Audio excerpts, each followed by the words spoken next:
just keep looking towards the future and you could be a better man? What? Nothing to say? Well, allow me! The past never dies.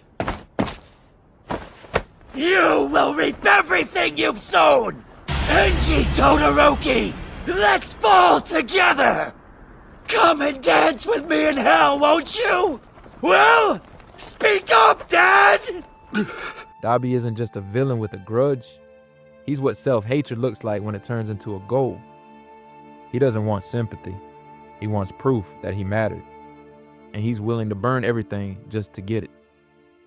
In this video, we're breaking down how that mindset forms and why validation becomes the only thing driving him. Like and subscribe, then let's get started. To understand Dabi, you have to start with Toya Todoroki, because Dabi didn't just appear. He was built slowly, methodically, out of a child who wanted one thing more than anything else: to be enough for his father. Endeavor is the blueprint for what happens when a parent treats a child as a project. Toya was born with a fire quirk too powerful for his own body to handle. Medically, he was a liability. To Endeavor, he was a failure. And when Endeavor moved on, literally produced more children in pursuit of the perfect heir, Toya was left with something that has no clean name in psychology, but everyone recognizes when they feel it. I was replaced.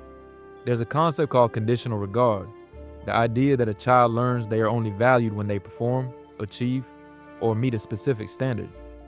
The love isn't unconditional, it has terms. For Toya, the terms were clear. Be powerful enough, be useful enough, be the successor Endeavor needed. When he couldn't meet those terms, the regard disappeared. And when a child's worth is conditional from the start, they don't just feel unloved, they start to believe they are fundamentally defective. Not that they failed, that they are a failure. Most people who experience that kind of rejection turn inward. The wound stays private. They grieve quietly. Maybe spend their whole lives chasing some version of approval they never consciously acknowledge. Toya didn't do that. At some point, at the edge of a cliff, burning himself alive, something in him decided, if I can't have love, I'll make sure they can't ignore what they did to me. That's the psychological pivot that turns Toya into Dabi. It's not just rage, it's a mission.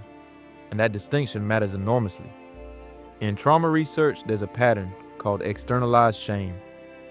When shame, that deep belief that you are fundamentally worthless, becomes too unbearable to sit with internally, some people redirect it outward. They transform it into anger, into ideology, into a cause larger than themselves. Dabi's entire worldview, his critique of hero society, his obsession with exposing Endeavor, his alliance with the League of Villains, it isn't really political, it's personal. It's shame that found a costume. And here's what makes Dabi so compelling as a character, and so devastating as a case study. The validation he's chasing doesn't even look like love anymore. He's not trying to get his father back. He's not trying to be Toya again. He wants Endeavor to be exposed, humiliated, stripped of everything he built, publicly, irreversibly, in front of the whole world. That's not justice. That's a child screaming, "Look what you made me." And the tragedy is that even if it works, even if Endeavor falls, it won't fill the hole. Because the hole was never about Endeavor's reputation. It was about a father who looked at his son and decided he wasn't worth keeping. The Paranormal Liberation War arc gives us one of the most psychologically precise moments in the entire series: Dabi's broadcast. He doesn't just expose Endeavor, he narrates it. He prepared a video. He choreographed his own revelation with the precision of someone who has been rehearsing this moment in his head for years. Because he has. That broadcast isn't a tactical move. It's the accumulation of every moment he felt invisible. Every time Endeavor looked past him. Every scar his own fire left on his body. Because he kept training anyway, kept trying to be enough, even after he was told he never would be. What's striking is how little satisfaction he seems to get from it. He smiles, he performs, but there's nothing underneath it that looks like relief. That's clinically consistent with what we'd expect. In psychology, revenge fantasies are almost always more satisfying than the act itself.